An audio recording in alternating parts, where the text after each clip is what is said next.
Good afternoon, everyone. Welcome to our final HSI Equity Talk for the 2023-2024 year. My name is Charis Herzon. I use she, her pronouns, and I have the pleasure of serving as our UCSC HSI Initiatives Director. So as many as you know, we revitalized the HSI Equity Talks this year with the purpose of discussing topics relevant to HSIs. This is intended to center praxis, so the process of using theory to inform our practice, and unpacked servingness, which I know we're going to hear about from our scholars today. So I have the distinct honor of introducing Professor Covarrubias, the director of the Collaborative Research for Equity and Action Lab. Becca is an equity leader here at UCSC and has really shaped our servingness journey as an institution. So today, as we hear from our research scholars, I want us to think about how what we learned today can really help to shape our decision-making processes. So as we close out the year, it's often a time for reflection, a time we are recalibrating, asking ourselves, what are our students experiencing? How are our structures, practices, and policies serving our students? Who is being served? And what is my sphere of influence as an individual, a part of a department, a part of a division, towards this shared goal of educational equity for Latinx and all students? So with that, please help me welcome Becca Covarrubias, who always approaches the work with intentionality, humility, and care, traits that really help us to center our purpose in times of difficulty, and traits that make an impact on our students' lived experiences at UCSC. So welcome, Becca. Thank you for that. This is really exciting, y'all, and I can't think of a better way of ending this year together. I'd like to just spend a very brief time giving some context to this project and also a small introduction to the incredible scholars that you'll hear from today. And so I'll share a bit of slides here to give that context. So partly what I want to say is that the research project that you'll listen to today is part of a larger research effort that was really trying to understand what is ways that we can build institutional capacity as a Hispanic-Serving Research Institution that has the ability to conduct high-impact work on servingness in many ways. And so it centers really a student equity-forward approach. And partly this is a really timely question for a place like UC Santa Cruz because we're an HSRI. I'm thinking about how this context really has the potential to transform the college and career pathways of increasing numbers of low-income first-generation students of color with the focus on Latinx students, but also has the potential to develop that high-impact research on servingness led by students themselves. I think that's really the important part. And because we're centering student voices within that research project, we can think about ways that we can bridge between theory, research, then, and practice. And this project thinks about a mechanism for that. It's really thinking about the participatory nature and tools that we can use to embed research training in existing infrastructures within our institution. So that can include research methods courses as one example, or also the way that we develop under research programs or under research teams. And so the pathway for that is to implement, for example, participatory action research approaches. And the reason we focus on this kind of approach is that it centers students as the experts of their own lived experience as they navigate institutions, and also that it's research that works towards some kind of social action for bettering those institutions. So when I think about the potential of HSRIs, it's really about that. So it's about transforming those pathways for students and centering their knowledge and expertise in conducting that research on how we can better improve practice. And I just want to give an example of two ways that we did this. So one is through redesigning completely a research methods course. This is a course that includes 12 teaching assistants that they each lead one section that includes 24 to 27 undergraduates. There's a lead TA that we had this fall 2023. I'm the lead instructor. And then the course redesign was really focusing on how those TAs can help that entire section of students, so 24, 25, 27 undergraduates, develop one research question that was related to student success at UC Santa Cruz. What I love about this course too is that it functions as a course that helps students navigate the quarter system for the first time. We have a high number, for example, of transfer students that take research methods. And so it's also about introducing them to UC Santa Cruz, getting them excited about the major and discipline, and getting them excited about research as a career pathway potentially. The students, again, conducted, so we had 12 sections led by a TA, conducted 12 different projects related to servingness and student success. So those are some of the headers that they created for their project. Here's one example of that, led by TA Kat Quinteros, who's on the call today. And they looked at the ties between Santa Cruz housing crisis and the links to students, whether they felt institutional commitment to UC Santa Cruz. In part of this project, all the students conducted a full research project. It was a survey study.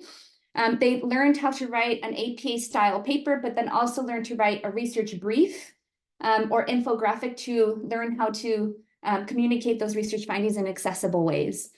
So we compiled all of those research findings. So there was 12 of them into a website. So then we can then share this out with the campus audiences so that we can learn from what those researchers were telling us about how to improve servingness and student success on our campus. What I also like about this approach is that I can document every year when I teach this class what students are telling us are the pressing issues around student success for them. So fall 2023 was the first iteration of this. I'll do that each year. And we can also start to observe patterns of similarities across those years to understand what are the consistent points of student success and servingness that matter for students. But then also what are some of the distinctions as it responds to larger things that are infecting our campus and our society more broadly. So it ends up being sort of like a way of understanding patterns of student success. We did try to understand a bit how students experience that kind of course redesign.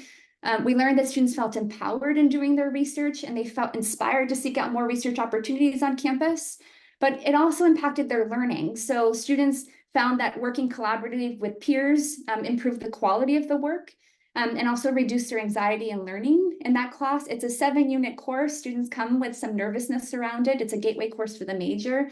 And so being able to conduct a part project with an entire section helps to sort of ease some of those concerns. Another feature of the class is that it also creates an incredible training experience for the TA, the teaching teams. So this is one experience from Kat Quinteros, again, who's on the mentor for this research group. And she talks about how TAing Psych 100, and this is a very common experience, can be a very daunting thing. It's a large course, but the participatory structure really allowed me to learn alongside my students and to bring more aspects of myself to the work. We co-created a special space that felt rewarding to my own sense of belonging as a Latina first-gen graduate student. So what's really important here is that the graduate students as TAs become an essential feature of servingness within that course. And it also supports their own sense of place, but also sense of sort of empowerment leading these projects.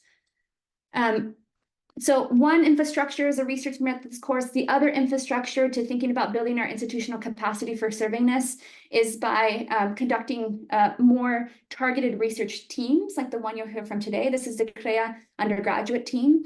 And so they then, we recruited them from all around campus, and then they did a more in-depth project on servingness. So in fall, they started with their literature review, and that's when we recruited the larger team. In winter, they really sort of hit the ground running on refining that research question, building their study materials, collecting data. So they conducted interviews that we'll tell you about. And in spring, we've been actually sharing these findings pretty widely. So the students been able to present at different conferences, including today's HSI Equity Talk. And so it gives me immense pleasure to be able to be sharing space with students today and learning from them. I want to just call out a few different kinds of accomplishments here. So I want to say thank you to Kat Quinteros, who's our MVP mentor. It's not possible without her.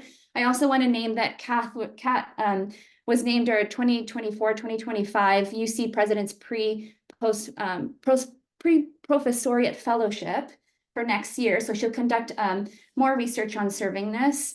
And then also successfully proposed her dissertation yesterday. So we're so proud of you, Kat, and thank you for all of the love, care, and rigor and work that you've done on this project. We'll also want to name that we have 4 scholars, Leslie, Paulina, Melissa, and Amanda, who will stay with us next year. So there's so much more exciting opportunities as they continue to expand in their own careers, but also in this work and new lines of work. And then finally, we have Lucas, Andrew, Jennifer, Janae, Michelle, Erica, and Sitleli, who are graduating. So it is incredible to be a small part of your journeys. And I just want to say thank you, because it's been such an honor and joy to get to know you, but to also witness your brilliance in this project. One thing that we do in the lab too is understanding the role of faculty of color as you navigate many different kinds of experiences within leadership at HSRIs. And so when I think about my own journey as being faculty, I just have to say that this group in particular has played such an essential role in my own kind of tethering to this university. This is the thing that keeps me here, and it makes me feel so proud and so excited about what you're doing now, the ways that you change and reimagine our institution, but also what you'll continue to do. And it's not that you work hard, you do all those things, but that you're just genuinely wonderful, brilliant people that have so much care and kindness. And I'm so in awe of the way that you collaborated on this project. So it gives me all of the pleasure and joy to introduce this team today. And I'm excited for what they have to share with you, but congratulations on a beautiful, wonderful project.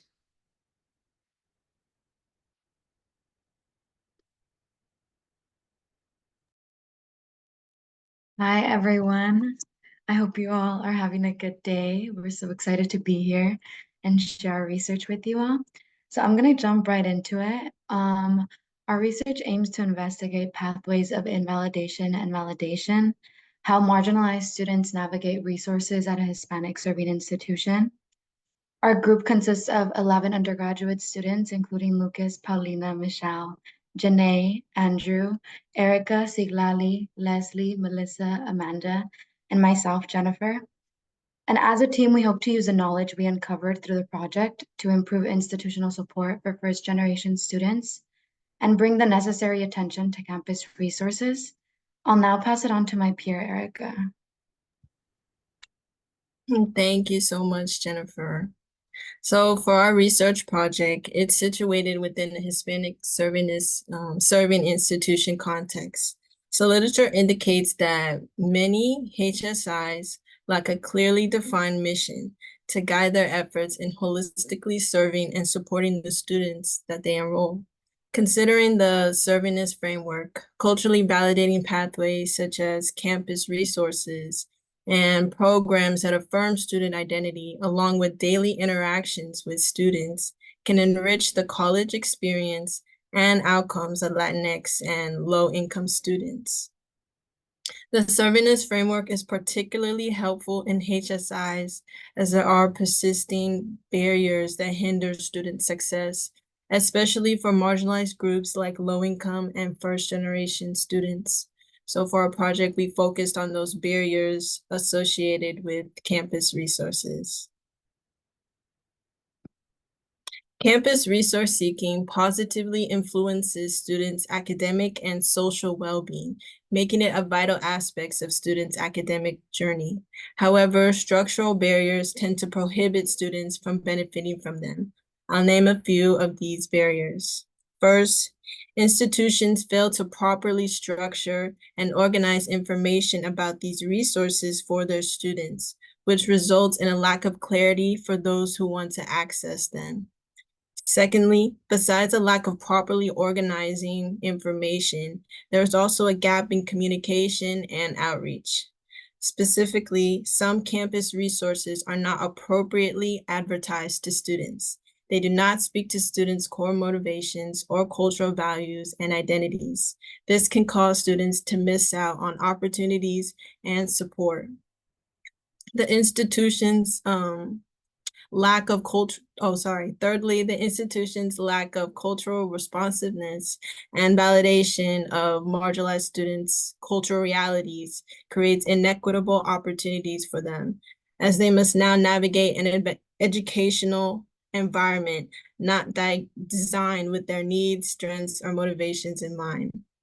So in short, these barriers, they leave students to navigate a hidden curriculum without the support of their institutions, which disproportionately affects low-income first-generation students. So now I'd like to pass it on to Amanda.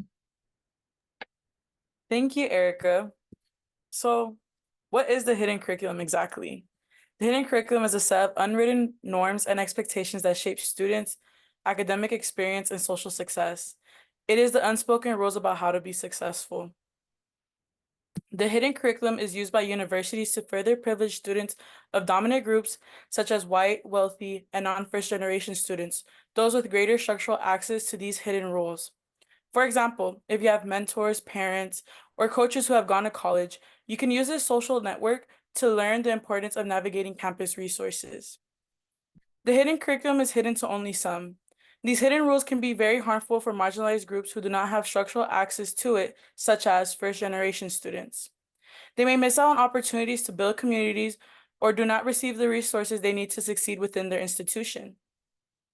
We focus our research on the hidden curriculum within HSIs, especially given that they enroll and serve larger numbers of Latinx, BIPOC students, and first-generation students. And to study this question, we leverage the ecological validation model put forward by Dr. Joseph Kitchen and colleagues, which states that students' cultural identities must be holistically acknowledged and reassured by various institutional spaces and agents, like staff and faculty. We are drawn to the model because it helps us expand beyond any singular feature of a student's life at the HSI, but rather we can better understand how they experience the hidden curriculum across several features. In using an ecological approach to study validation, we can better ask, what does it mean for an HSI to holistically serve students? Interestingly, in our search of the literature, there are scarce studies that have taken an ecological lens to examine the experiences of marginalized students at HSIs. But some research on predominantly white institutions, or PWIs, shows that when institutional student support programs incorporate elements of the model, like validating of students' cultural identities or offering coordinated support to students across multiple campus units, marginalized students tend to feel supported. Specifically, this kind of holistic cross-campus validation empowers students to believe in their talents and strengths for success. Extending this work, we decided to take the original ecological validation model proposed by Kitchen and colleagues and adapt it to our campus to reflect the resources available. More specifically, we had a group discussion where we named 8 of the most important units on campus to first-generation students from marginalized backgrounds. Our aim was to center students at the target HSI and their holistic experiences in navigating all 8 of the resources. In merging literatures on the servingness framework, the hidden curriculum, and the ecological validation model, we could address several gaps in the literature. For example, we found that there is little research examining the hidden curriculum at HSIs. The vast majority of the work on the hidden curriculum is how marginalized students navigate the rules of the game at PWIs and what the consequences of the hidden curriculum are to their academic and social well-being. Within that literature, there is no focus among student campus workers and their knowledge of and experiences with the hidden curriculum.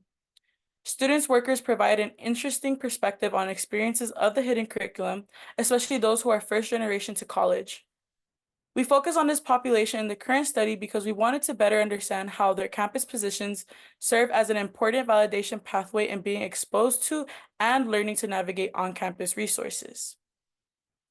As first-generation students with less access to the hidden curriculum, it might be that their position provides a meaningful pathway of servingness that helps to expose the hidden curriculum to them.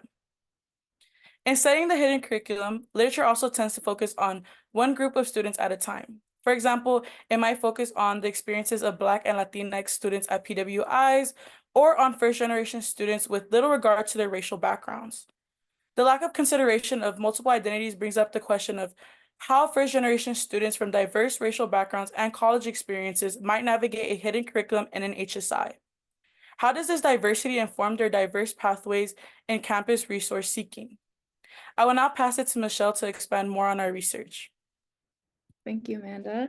And so this brings us to our research question. In this project, we ask what validating or invalidating pathways of servingness, such as policies, programs, or interactions, unravel or reinforce the hidden curriculum across holistic resources at a Hispanic-Serving Institution.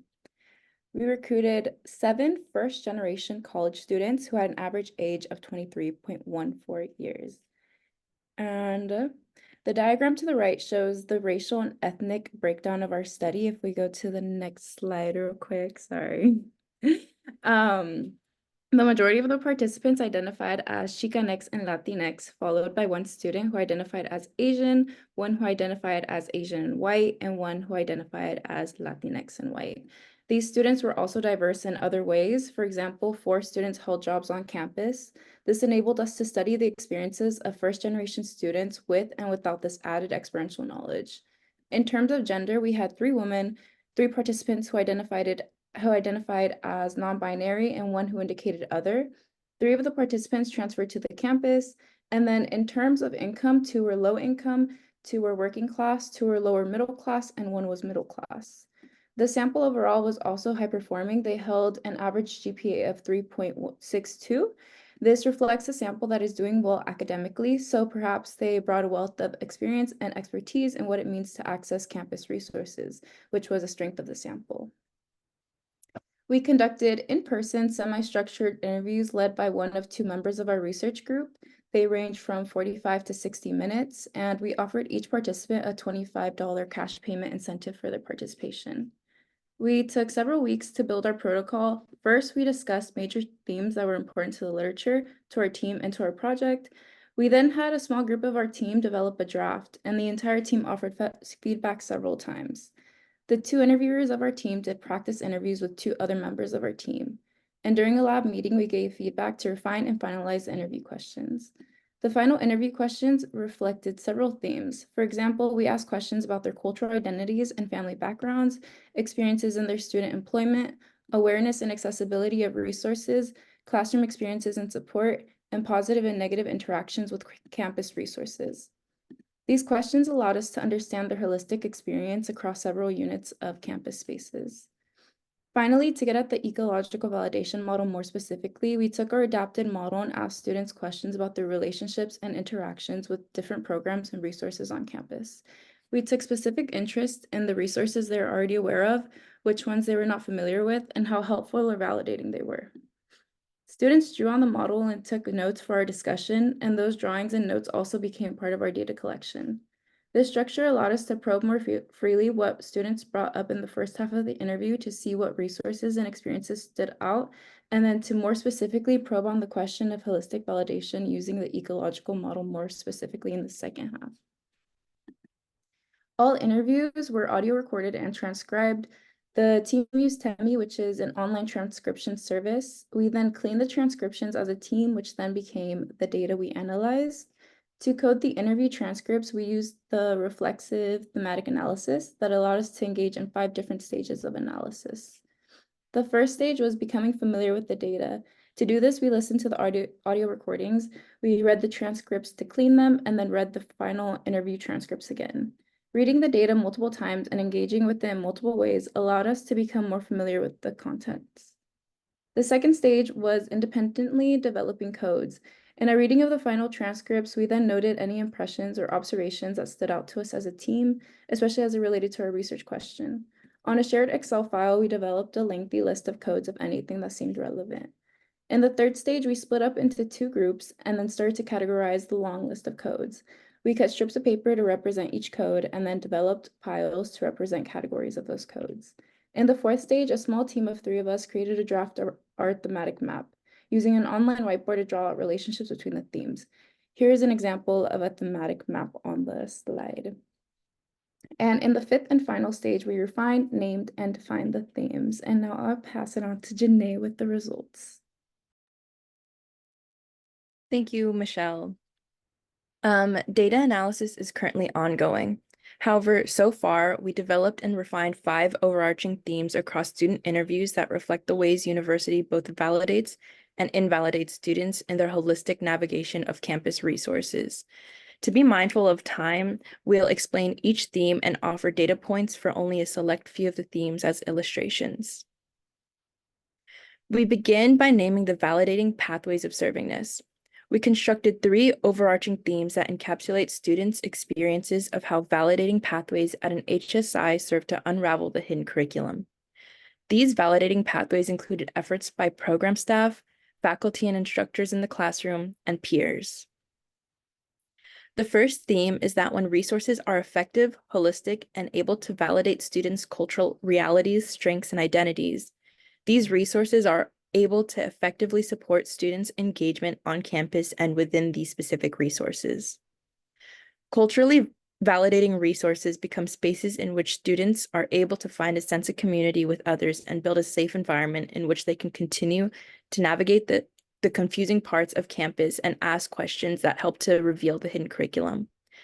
In general, this theme is that validating actions by important others at the institution serves as an important resource for building community and safety for navigating the campus successfully. The second theme we constructed is that proactive and direct support from institutional members creates explicit exposure to resources, which further unravels the hidden curriculum. Different from the first theme that focused more on how validating relationships support students, this theme is about the proactive attempts within structural supports that directly help students access hidden knowledge about resources. Students spoke about how some of their relationships with institutional agents and resources help them navigate new resources. This includes proactive outreach from faculty, where students report how professors who actively initiate interactions with their students help students learn of new campus resources. This might be that faculty share information about resources through office hours or in the classroom. The theme also captured the critical importance of campus jobs as a support structure for navigating the hidden curriculum. Students employed on campus mentioned that their jobs help them to learn of new resources for their own benefits and success, and encourage them to utilize these resources. Students also mentioned how they had to teach others about these resources, further sharpening their knowledge of how to navigate college. In general, campus jobs broaden access to resources for students who became skilled as a result as campus navigators. To illustrate this, one participant shared, "The staff typically, well, at least in my department, they know what they're talking about. They can broaden your horizons so much." Here, the student illustrates that one important key to broadening their access was the social connections they made to cultural guides who know about the campus, like program staff. For first-generation students, campus employment might be one avenue of servingness that builds connections to cultural guides that know how to navigate college that might not be available otherwise. This becomes especially important for navigating confusing rules for the major, for this example, which is critical for success. Given this student was also a transfer student, developing those connections seems especially critical because of the limited time on campus. The last theme we constructed to highlight validating pathways of servingness with regard to the hidden curriculum is that student identities serve as sources of strength. This showed up in two ways. First, as first-generation students, it meant that they leveraged their skills in knowing how to navigate things on their own to figure out the confusing rules of the game. Many of the students were used to being self-reliant when it came to figuring out college, since families couldn't necessarily support this process. The second part was that students could find more targeted resources because it personally connected to their cultural and social identities. That is, organizations that targeted students' particular identities were effective in helping them to navigate the hidden rules. In these ways, students' identities were strengths to be tapped into for HSIs. For example, one Latinx first-generation student who had a specific experience of struggling with addiction recovery felt validated and seen when they could connect to a program specifically designed for this experience. In working for the program, they not only learned about critical resources, again, showcasing our second theme, but they also built an important sense of community, again, showcasing our first theme. For example, this participant expressed, "I feel like without the recovery resource program, I would still probably be really lost and not have a sense of community or anything." For some students, having resources that spoke to their unique, intersecting experiences was validating. When programs could speak to these identities, it served as a strong practice of servingness. And now I'll pass it to Andrew to speak on the invalidating pathways. Thank you, Janae. Our last two themes represent the invalidating pathways students have experienced while navigating campus resources that reinforce the hidden curriculum. Our fourth theme is that structural gaps within the resources exacerbate the hidden curriculum. Students name several barriers. For example, they share the negative reputations of select campus resources as being unwelcoming, competitive, or perpetuating invalidating interactions which impeded some students from seeking them out at all. Students also said that the inaccurate promotion and description of resources made things complicated and confusing for students. For example, students said that they sometimes just received the wrong information on how to navigate something important in their academic pathways. Finally, students also spoke on just the sheer lack of resources.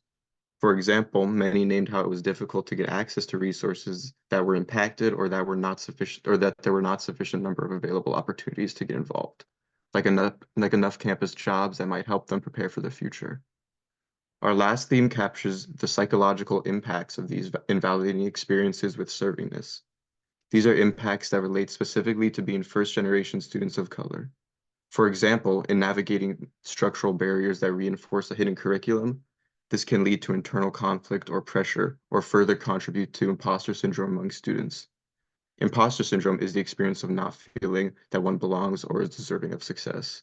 For some students, this included not feeling deserving of accessing particular resources, especially based on their privileged and marginalized identities. One student, a biracial white and Latina first-generation college student, spoke on the internal conflicts they felt using campus resources. They state, "I saw the Chicano Latina Foundation. I technically could apply for it, but I don't know. I feel guilty in a sense. Like, I don't think I deserve to be in those spaces when there's other people who might qualify more than me, if you know what I mean." When those resources are ill-advertised or limited and impacted, and when those resources do not take an intersectional lens to servingness, students bear the brunt of those barriers. They might internalize the experience and think that they might not be deserving to access such resources, which only serves to impede on their success.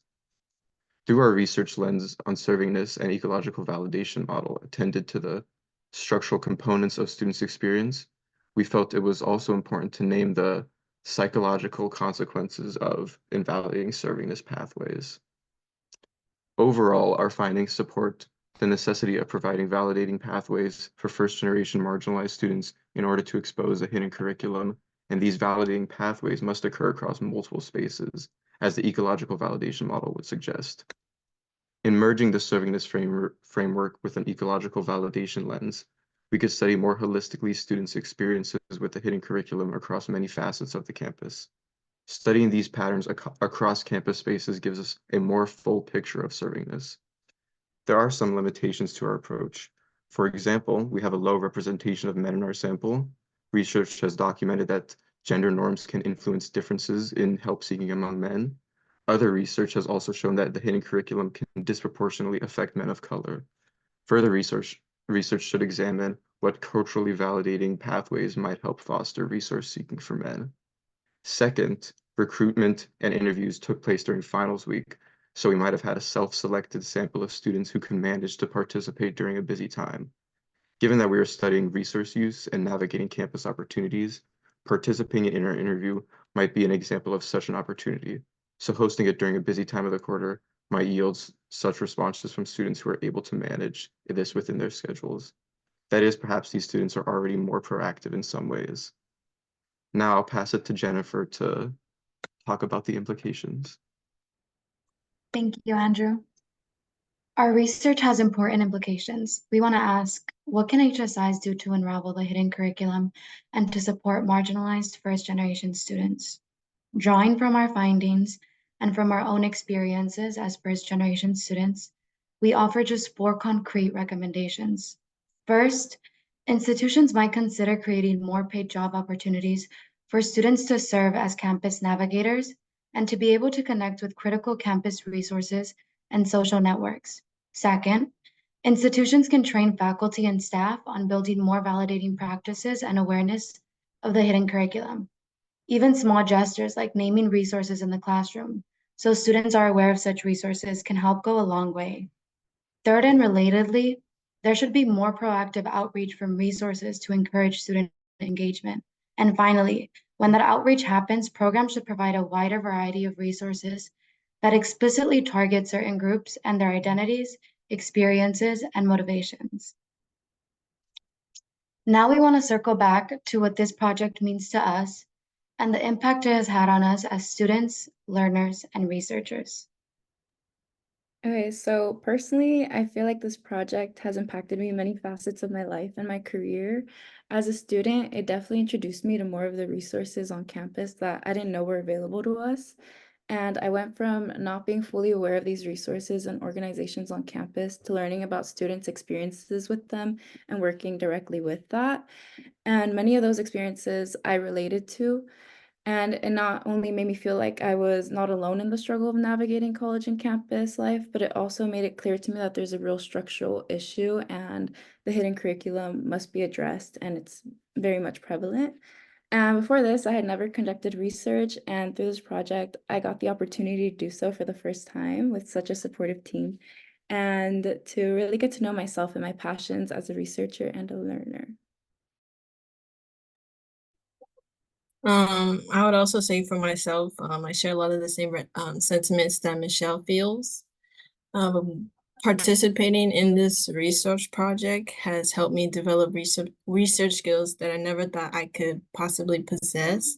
I didn't really like the idea of doing research at the start, but with the support of my mentors and lab mates, it has truly changed me and it's left a really big impact on me. So, that's why I truly believe it's important to have opportunities like this for people to really challenge themselves and put themselves out there, because I don't think I would have. So this opportunity has truly helped build my confidence in myself and that I'm capable of pursuing research in my future career.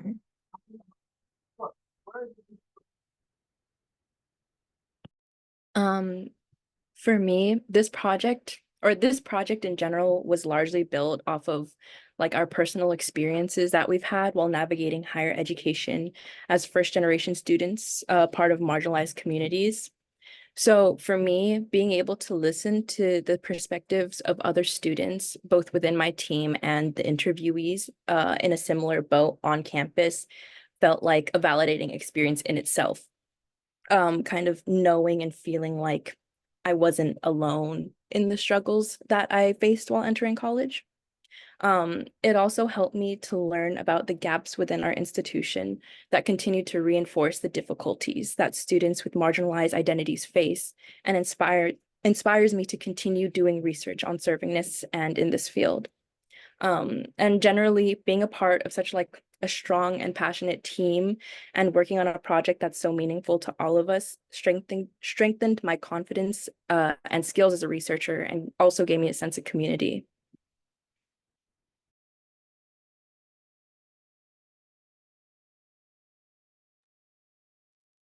Now, we want to turn it back to you and ask you to reflect on the following question.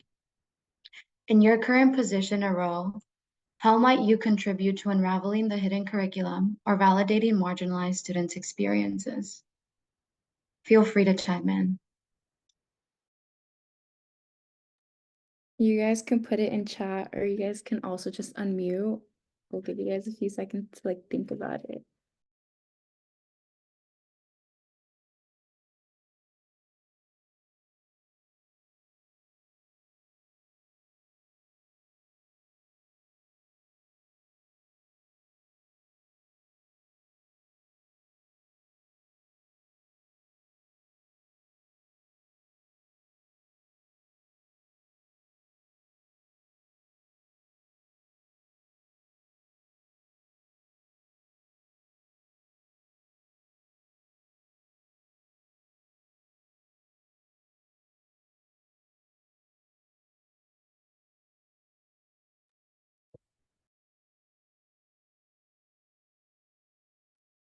Yes, go ahead. Awesome. Hi, y'all. My name's Anna. My pronouns are she, hers. Thank you all for kind of diving deeper about these things. I think my question is, and in my role, I've been working with students for 10 years now. And so I knew what the hidden curriculum was when I first started college, in 2012. And I imagine now the experience can be kind of different. So I'm just curious to see, like, before you got involved with the project, and you might have already answered this in your presentation, but like, how did you know to talk about or want to address what you were experiencing because of the hidden curriculum? Like, what was your point where you were like, oh, I need to change something, or I want to do something different about how I feel?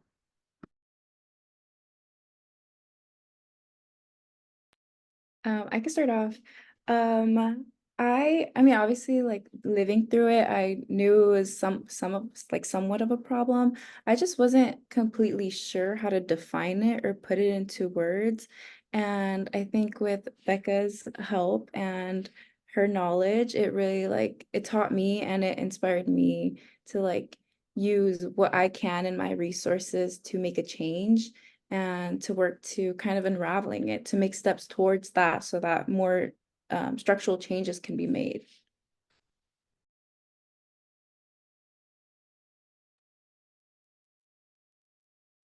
I could also answer that. So for me personally, what really pushed me towards this project, or even focusing on unraveling the hidden curriculum, was just thinking back on how I was as a freshman. I remember coming to college not knowing about the hidden curriculum. I didn't know anything about college. I'm first generation. I'm from a low income community. My whole life I was just taught you just got to graduate from high school. So when I came to college, I didn't know what was going on. I was so lost. I just always compared myself to my peers, and I just felt like I wasn't good enough. And I think remembering those feelings, it really motivated me to be like, no, I want to make a difference. I want, marginalized students, first generation students to feel like they belong, like this university is for them. So I feel like that, a lot of my personal experience, a lot of my lived experiences really motivated me and just pushed me, because again, I don't want the future first generation students to still go through the stuff we're going through right now. And I think even if this can push change, that's all that, I don't know, the intention behind our research. Yeah, I also wanted to chime in a little bit on this question. When we were building this project, we already knew we were going to focus on servingness, and the question was more so how and what capacity. And when we were brainstorming what we wanted this project to look like, we all had such different experiences and so many different resources on campus of how we've struggled within our own identities. And it was hard to hone in onto just one pathway or one resource. And that's where Becca kind of came in and helped us develop this holistic approach, looking at the hidden curriculum and how university as a whole, how all of these resources kind of interact with our identities. And similar to what both Michelle and Amanda were saying, these are our lived experiences. And I just also wanted to contribute to research that serves to unravel these struggles for marginalized students and communities. Thank you all so much. Yeah, go ahead, Annette. Hi, I'm a librarian at McHenry Library. I want to thank you for your presentation. And one thing I've been thinking about over the last few years, and as I develop resources, is I also come from a first-gen background, and I did some work with interviewing students. And one thing that really stood out to me was just this idea that students in this situation, because we, and I'll say we because I did this myself, they tend to be kind of not ask a lot of questions. Basically, we don't set off red flags. There's a lot of us who were in the middle. We're C students. We can take care of ourselves. And so I just really love this idea of creating opportunities for the serving. I'm gonna mess up the word, servingness of basically using that as an opportunity to learn, and then by learning, then supporting others to learn, because I think that it's we can't really change habits. We are who we are, and we're going to make our way as we do. So more of these opportunities to kind of uncover, using research to uncover how we can help ourselves and how we can help others is I think a really exciting approach to doing this, as opposed to saying I can help you, you ask me for help. It's well, how can we help you help yourself in this situation where you might not be compelled to ask questions? Anyway, thank you. I just respond very briefly, and I think that's absolutely right. And I think partly with the PAR approach is that, I mean, students know, like they're intimately in there every day navigating our institution. And while they might not always have access to the research literature, I think that's the role that we sort of play as an institution, right, in our classes, in our programs, within these different infrastructures to do that kind of connecting. We're just giving language to what students are telling us. And so part of centering them in that research is doing so many things. It's the naming that experience so it's not isolating, as the students have shared. It's empowering that process more, but it's also actually pushing research itself. Like, we have not seen, for example, hidden curriculum study within HSIs using an ecological validation model within a servingness framework. That's an incredibly creative approach that came from the generation and communication of this team. And to be able to like sit with that is a pretty complicated process. But because it felt so lived and because it was so dynamic, because they had this sort of collaborative approach, it was able to, this is what I mean by the capacity for institution to conduct high impact research, right? To not only inform theory and research, but also the practice, now the translation work.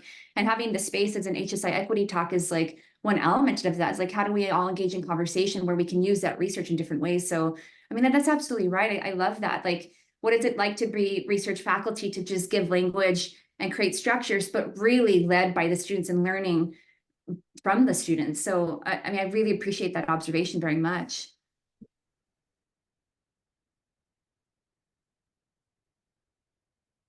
Oh, Colby, go ahead.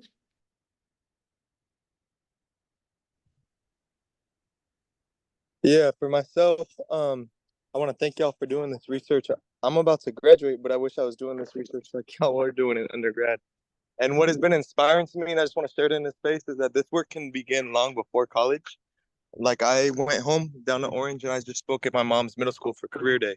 They're like, "What's your career?" I'm like, "A college student." And it's predominant Mexican middle school. So I'm like, "Who here is Mexican?" They're like, "Ah." I'm like, "Okay, well, listen, the biggest barriers are this and this and this. And I could personally help you with that." I went to where they are, like Zé Romero, I think, just said, yeah.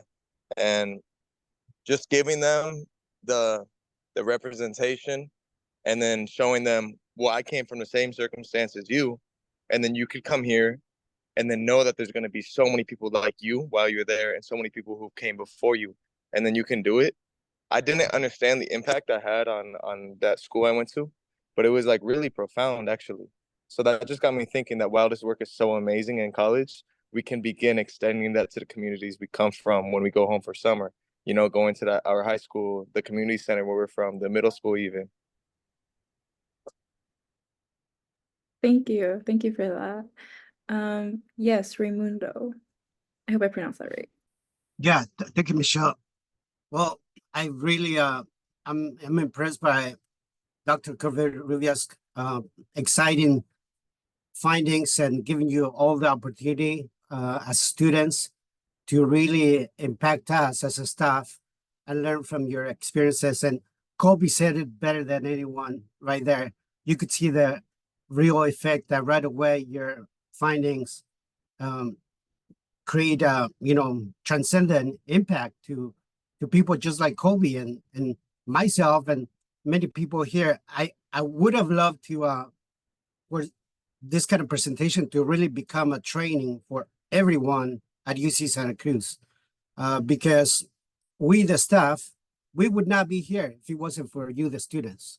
So we have to be very grateful that you come to UC Santa Cruz to provide us with the opportunity to serve you, and hopefully our goals is just like you, to transform society, to get rid of these hidden curriculums, because they're not fair, they're not inclusive, and they don't give you as students. And we're just talking about certain populations, but there's so many other things that definitely need to improve at UC Santa Cruz. But I really want to express my gratitude. And if I can, if we have the time, just in a few words, what specifically are a couple things that you personally would like to see change, like immediately? If you have the power to change things at UC Santa Cruz for the better, what would be a couple things that you can provide us as a staff to take into consideration? Thank you.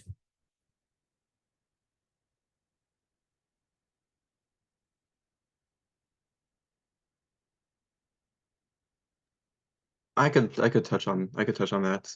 I think just making that space really welcoming and like making it really apparent that the student can go to the faculty for help and the student isn't like alone in their situation, because that's how a lot of students feel when they're dealing with the hidden curriculum. They're just thinking, I'm only dealing with this situation, nobody else is dealing with this problem.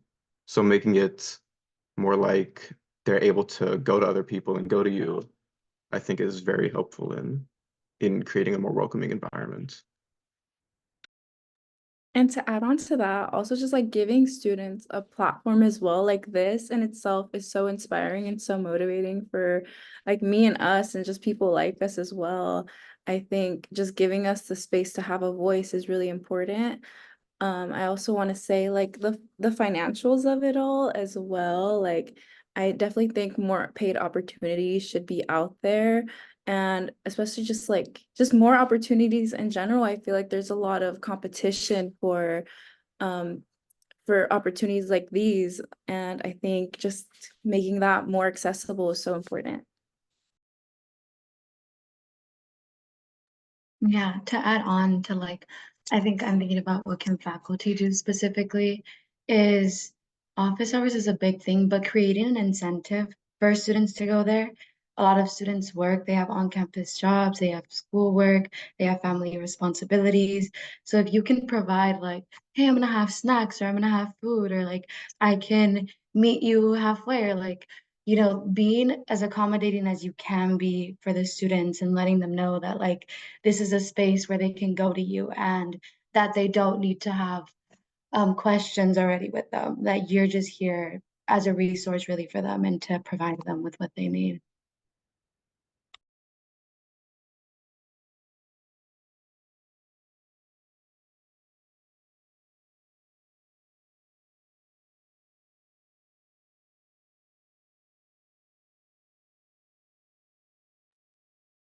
Okay. Are those all the questions before we end? Thank you, Raimundo, for those questions. And I guess the last part of our presentation was just to give a special thank you to our faculty advisor and to our graduate advisor, Rebecca Covarrubias and Catherine Covarrubias.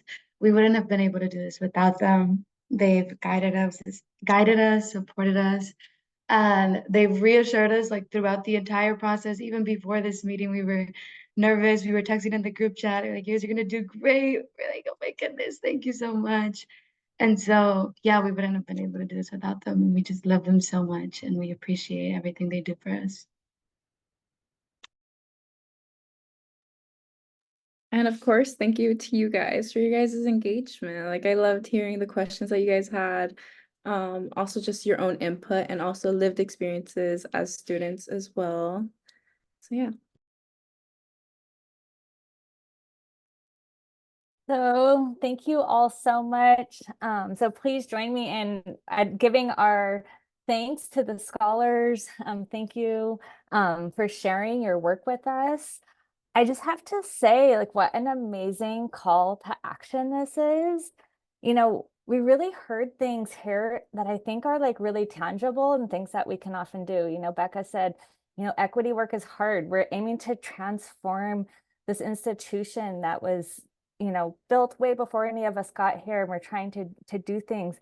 And letting us know that proactive outreach, you appreciate that. That's helpful. And what that looks like, just you gave us some really simple things like mentioning things in class, doing those sorts of things, that's actually really helpful. And so naming the hidden curriculum, helping, that really can help us as practitioners to try to see what that really looks like. And again, this idea of the paid opportunities and also these other added things that you're getting in those opportunities where you're engaging with folks. I think as we've all sort of, as we are continuing to be in our roles, and a lot of us do have students in our offices, But just to really like tell us that continued for us to advocate for those spaces, and those are important experiences for you all. So again, just very tangible pieces and things that I think that as we're doing our planning, as we're thinking about what our next actions are, these are things that can really influence the things that we're doing. So thank you so much. I also want to thank, of course, our planning team. So if you were able to come to this talk or other talks, I want to give a big thanks to Angel Dominguez, Maria Fernanda, Elena Valencia, Daisy Rico, Giselle Perez, and Stephanie Sanchez. If you really liked this year's invited speakers, you have Angel Dominguez to thank for that. Angel really was the brains behind a lot of how we put together this year's invited speakers. So thank you, Angel. If you liked the marketing and communications, Maria and Daisy they're always just amazing, great go-tos, and thank you so much. And so next year, we hope you continue to join us. Based on our participation this year, I think we felt like this was a great space. And again, thank you again for today's presentation. We really felt honored that we get to be influenced and learn from you all. Can I just add in a few comments? Hi, everybody. I'm Lydia EXOS Sendejas. I'm project director with HSI Initiatives, and I want to just say a couple of things. First of all, wow, I wish I was an undergrad taking Professor Covarrubias' course or being involved in CREA, because what a way to really demystify what research is. I remember my days back at UC San Diego in the early 90s and being told I had to do research. And I was like, what? I can't do that, because I didn't know what it was. So kudos to CREA and to Professor Covarrubias. I'm just really impressed. You also modeling for us how we can continue to engage students in HSI work. To the students involved in this project, I just want to give lots of kudos to you all, because I want you to understand and I want you to know that your contributions are going to greatly contribute to the servingness literature. This is an emerging area, one that has so much to really that we have so much to learn and kind of glean from, and we're continuing to really shape it and inform it. And so your kind of process and how this all went down, this is actually going to be really, really, I think, formative for what's to come next. So kudos to all of you. Congratulations. What a great job.